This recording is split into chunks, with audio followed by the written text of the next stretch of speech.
The galaxy was quiet, too quiet. 11 years ago, the most powerful human warship ever built, the Erebus entered a dark and dangerous region of space called the Starless Wound. No light came from there, no signals escaped. Every ship that entered it before had vanished forever. When Erebus disappeared, many thought it was the end of Earth's pride. Others thought it was the end of humanity's reckless dream of leading the stars.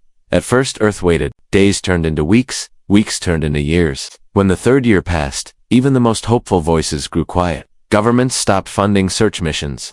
News channels stopped covering the Erebus. Memorials were held. Statues were raised. And the galaxy moved on. Alien empires, once threatened by the fast rise of humans, breathed easier. For decades, humans had shocked the galaxy with their willpower, emotion, and dangerous creativity. Now it seemed, their greatest weapon had been swallowed by the darkness.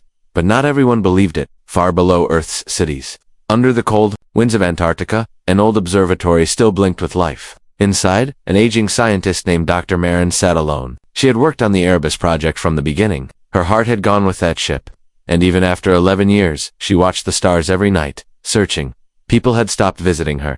Some thought she had lost her mind. But Marin believed something no one else did, that Erebus was not destroyed, that it had entered the Starless Wound on purpose, that it had gone silent for a reason, a mission no one else had been told about, and tonight, she was proven right. At 3:17 a.m., the silence broke. A burst of radio waves hit Earth's atmosphere, not noise. A message scrambled, strange, but human. It was only 3 words: we are changed. Dr. Marin's hands shook. She ran the signal again. Slower, clearer, the same voice. Deep, layered with static. And something else, something that didn't sound fully human anymore.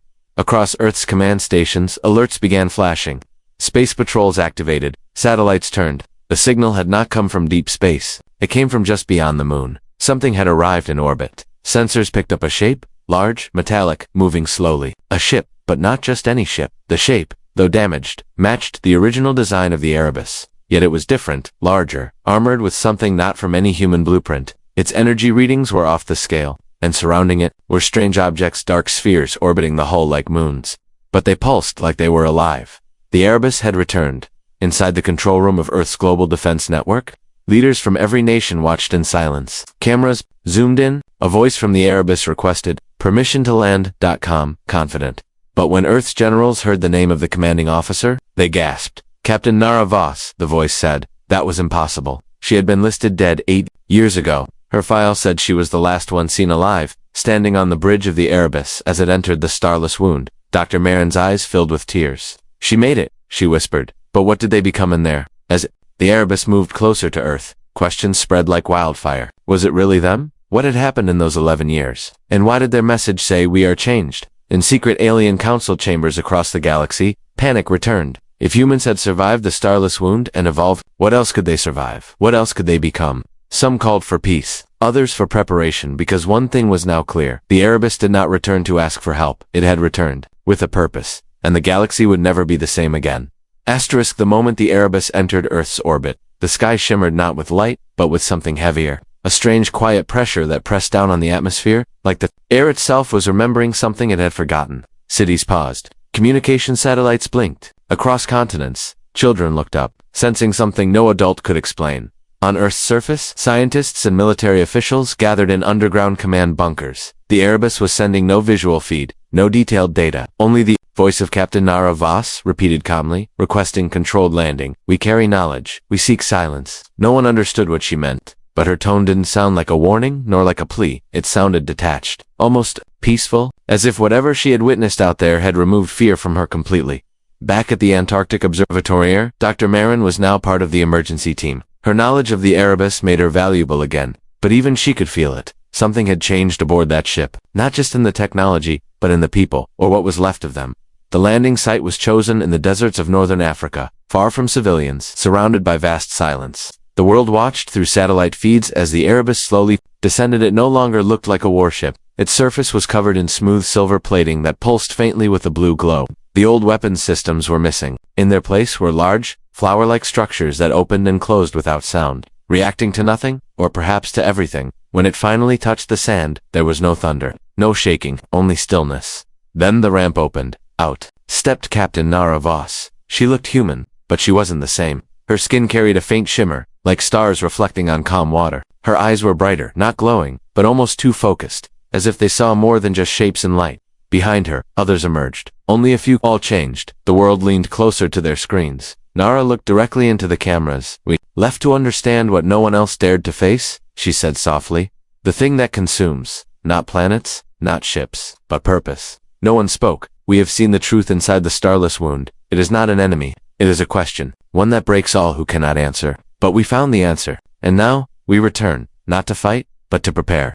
Her words were cryptic, but there was no mistaking her sincerity. Something vast had happened. Something beyond science, beyond time.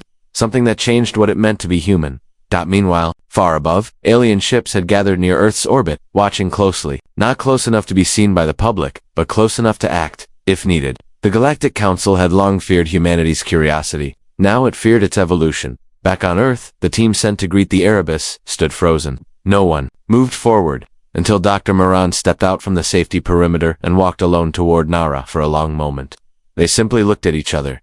You were right, Nara said gently. The mission was never about the ship. It was about what lies beyond questions.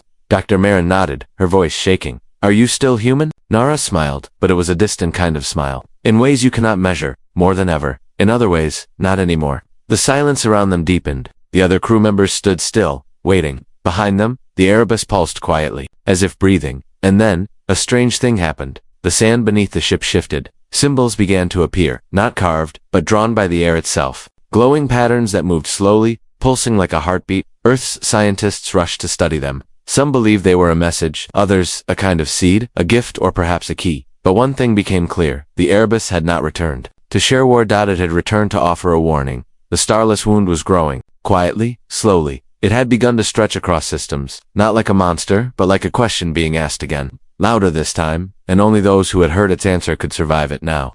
The galaxy faced a choice: to listen, or to vanish. The patterns in the sand had not stopped moving. Even days after the Erebus had landed, those glowing lines shifted gently beneath the ship like they were alive, like they were waiting for someone to understand them. Satellites captured the symbols, but no known language matched. Mathematicians, linguists, and AI codebreakers tried to interpret the meaning.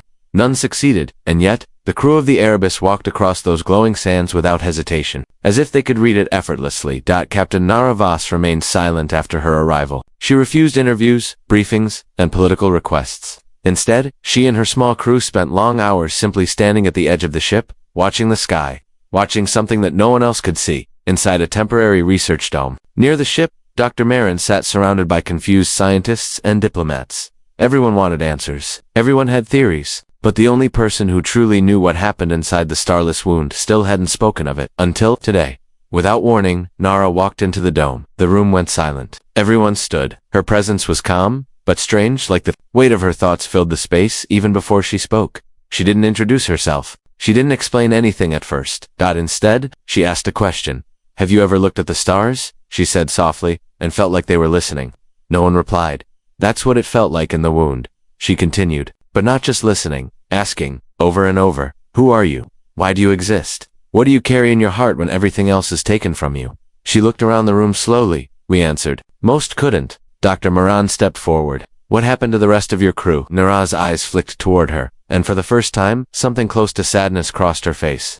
They made choices, she said. Some chose silence. Some chose transformation. Some chose to stay behind. Because they were needed where we came from. Are they alive? Someone asked. In ways you wouldn't understand. Nara replied, the wound doesn't destroy, it reflects. Confusion filled the room. Another scientist spoke up. You said the wound is growing. Is it dangerous to us? It depends, Nara said. Danger only exists when you refuse to. Change what's coming isn't a threat in the way you think. It's a moment, a turning point, and only those who are ready to ask hard questions about themselves will move forward. Meanwhile, across the galaxy, the Galactic Council held secret emergency meetings. They had intercepted pieces of the Erebus signal, and though they didn't understand it, they felt something ancient in the pattern, something familiar in a way that made their oldest advisors grow cold. Some of the older races remembered stories passed down not through history books, but through whispers. Stories of voids that spoke, of ships that returned different, of civilizations that stared too deeply into the dark and saw something staring back. Now, humanity had returned from that very place, and they had changed. A council observer was sent to Earth, a peaceful visit on the surface. But everyone knew it was more than that. It was to evaluate not the ship, but the minds of those who returned. The observer was a being known as Saluan, from the Knowledge Guild of the Athar. Tall, pale blue, and wordless, Saluan communicated through gesture, light, and soft hums. It was said their kind could hear truth in silence. Selûne met with Nara in the glowing sands. Under the quiet hum of the Erebus, there were no translators, no words. For 37 minutes, the two stood facing each other, silent, still, and then Selûne bowed deeply, a gesture never seen before by their kind, and walked away. That night, Selûne's ship returned to the council with a single message. They are not what they were. Prepare. On Earth, leaders now debated what to do. Some wanted to study the Erebus. Others wanted to quarantine it. A few even feared what else it might bring if allowed to stay. But Nara, for the first time, sent a second transmission not to Earth, but to the galaxy. It was simple. A quiet message sent in open frequency.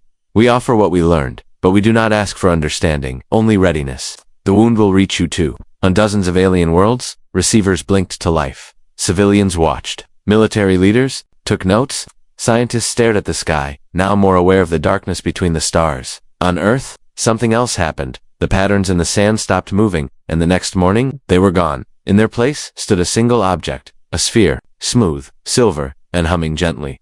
No openings, no lights, no symbols. It simply waited. And as the world tried to understand what it meant, Nara stood nearby, silent, watching the horizon, because she knew this was only the beginning. The galaxy was about to be asked a question, the same one Erebus had heard long ago. Asterisk at first. No one dared to touch the sphere. It stood quietly in the center of the landing site where the patterns had disappeared, humming softly, not with sound, but with a feeling. Those who stood too close described it like a gentle weight on their chest, not painful, not frightening, but deeply emotional, like remembering something you had forgotten long ago. Teams of scientists circled it, drones scanned it, machines measured its energy. Nothing made sense. It gave off no heat, it had no seams. It was as if it had always existed in that spot waiting. And then, without warning, it opened. Not like a machine, not like a door. It simply unfolded, like light bending around time. And inside was not technology, but something far more unexpected. A memory. It wasn't recorded on any screen. It didn't appear on datagraphs. But everyone present felt it. A rush of thought and feeling entering their minds at once. They saw a sky filled with stars they'd never known. They heard voices not spoken, but remembered. They felt fear, awe, love, and something more. A presence. Not a being, not a monster, but a will. A question with no voice. A test that could not be answered with weapons or machines. And above it all, they saw the Erebus drifting slowly into the starless wound. Its lights fading, its crew silent. Then, darkness, and silence. And then a single heartbeat. The memory faded, the sphere closed, and the world stood still. Captain Nara Voss, who had remained outside the dome, turned slowly toward the observers. You have now seen what we saw, she said softly. The first moment. The invitation. People around her looked shaken. One technician was crying without knowing why. A general had dropped to his knees. It doesn't speak in words, Nara said. It speaks in meaning. In the truths you carry without realizing. It shows you who you are when everything else is taken. Dr. Moran, standing among the team, whispered, "Is it alive?" "It's not a creature," Nara replied. "It's an understanding. It waits for you to decide what you will be when faced with what you don't control." News of the sphere spread across Earth, and soon beyond it. On distant colonies and space stations, people began seeing strange signals, not from the Erebus, but from the space around them. Not messages, but echoes, shapes in dreams, feelings in silence. The galaxy was waking up. On the distant world of Velith Prime, an alien priest began drawing patterns in the sand identical to the ones that had once glowed beneath the Erebus. On a research moon orbiting Urzan 5, machines stopped responding, only to return days later with self-written code that no one could explain, all in a language not programmed by any hand. And in the heart of the Galactic Council, arguments turned into fear. They could no longer deny it. Whatever the humans had entered was now reaching them. Some blamed Earth. Others begged for communication. A few suggested sending their own ships into the starless wound, hoping to return with the same evolution. But one Ithari elder, present at the secret council meeting, spoke only once. They were not changed. The elder said, they were revealed. Meanwhile, back on Earth, Nara called a meeting, not of leaders, not of generals, of dreamers, artists. Children, monks, scientists, storytellers, people who still believed in wonder. She said they were the ones who could help the world prepare, not for war, but for reflection. Inside the Erebus, these chosen individuals were shown what the crew had become, not in body, but in understanding. They saw the echo rooms, chambers inside the ship where crew members had faced their memories, their fears, their regrets. They had not fought monsters, they had faced themselves. Each had chosen to return, or remain behind. Some had become guides, staying within the wound to help others who might someday enter. Some had chosen stillness, becoming one with the wound's quiet current, and some, like Nara, had returned to warn Dot to offer a choice. Before the question arrived again, but something else was beginning to stir. The sphere pulsed once more.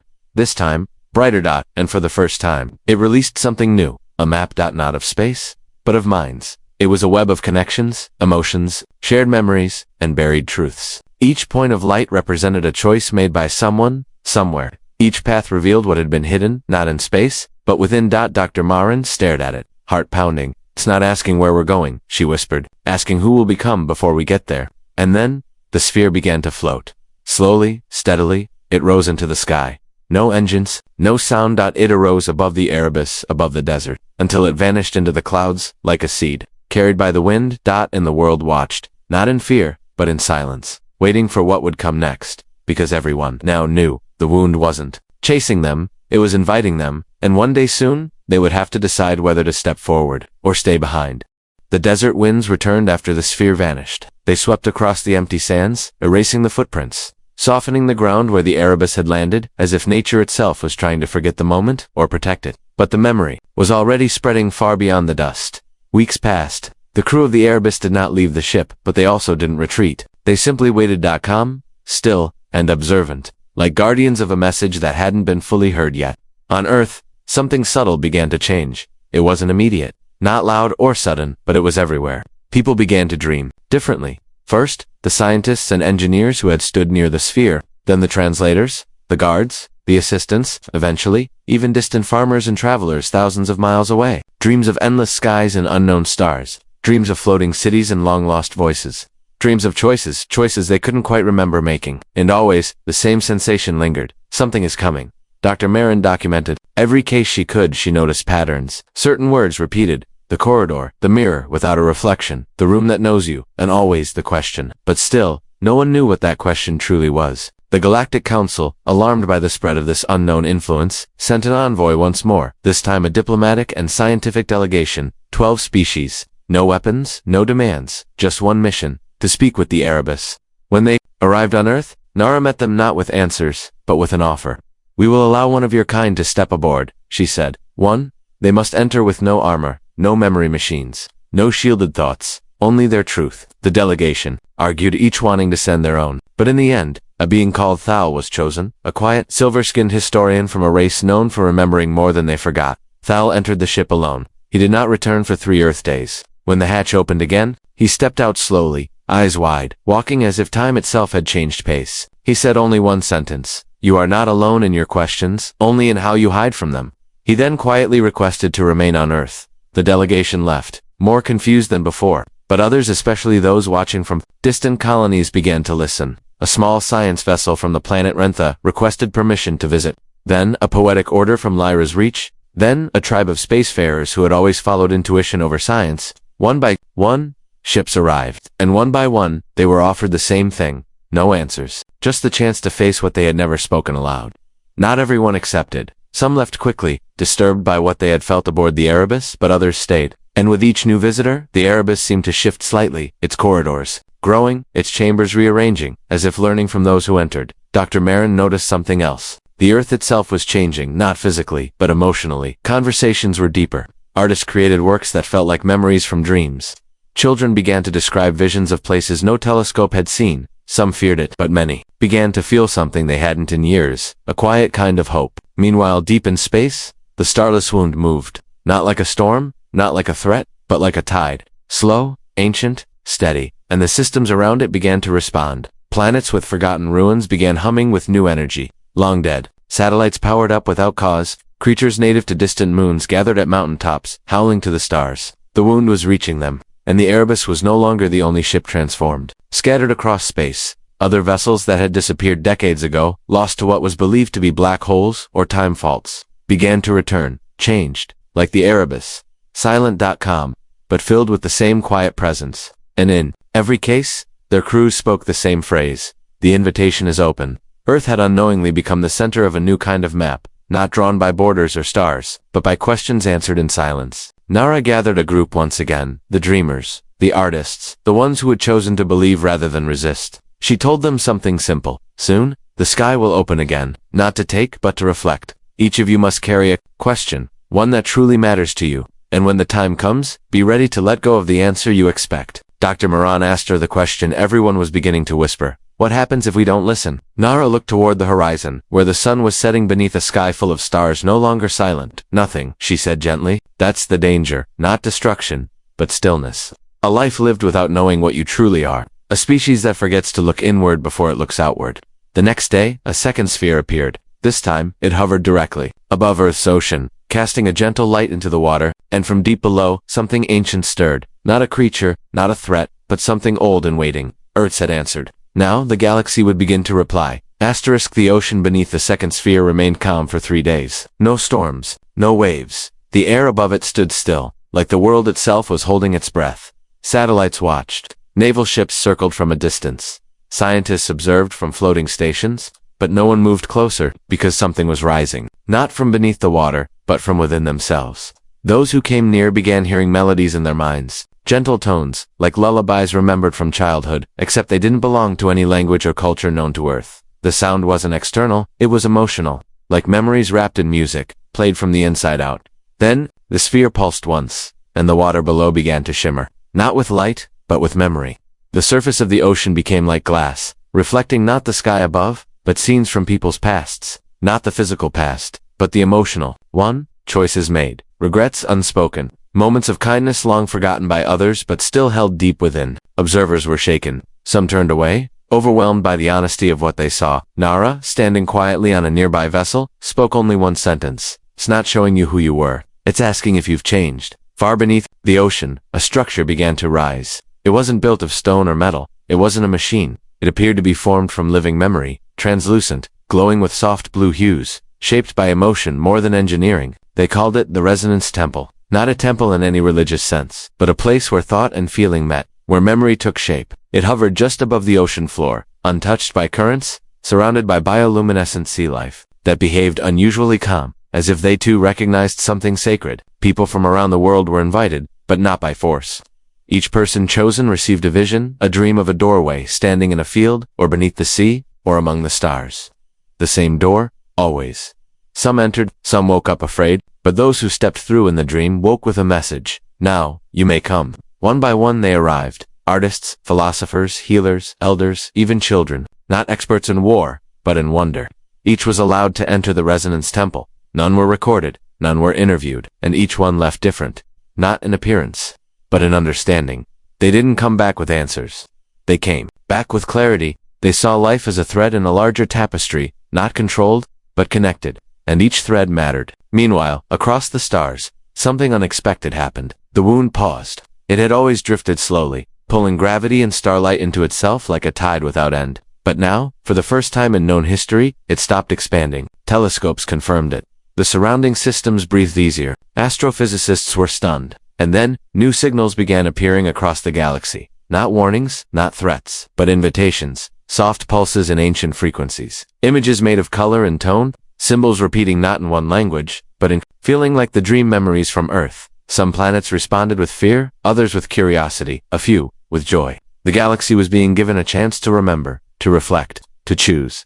But not all would be ready. On one council world, a group of leaders demanded the wound be destroyed. They saw it as a trap, a silent invader hiding behind beauty. They launched a probe toward the edge of the wound, armed with sensors, shields, and recording devices. It never returned, but a message did. Simple.com. You cannot scan what lives in your silence. Back on Earth, Dr. Moran and Nara walked together along the cliffs near the ocean. The stars above them shimmered with more color now. Patterns moved slowly across the sky, like music written in light. You knew it would happen like this, Marin said. Nara didn't nod. She simply breathed in the ocean air. No, she replied. I only knew that if someone listened, truly listened, it would begin. Marin hesitated. What if too many choose not to listen? Nara looked at her. Then the wound waits. It doesn't punish, it offers. And if the offer is refused, it fades and returns in another age, to another kind, with the same question. Marin was quiet. Then she asked something she had never asked before. What did you see inside it, when you were alone? Nara turned toward the sea. I saw myself, not as I was, but as I could be. The version of me that still waited. Beyond fear, I wasn't asked to fight. I was asked to choose. And what did you choose?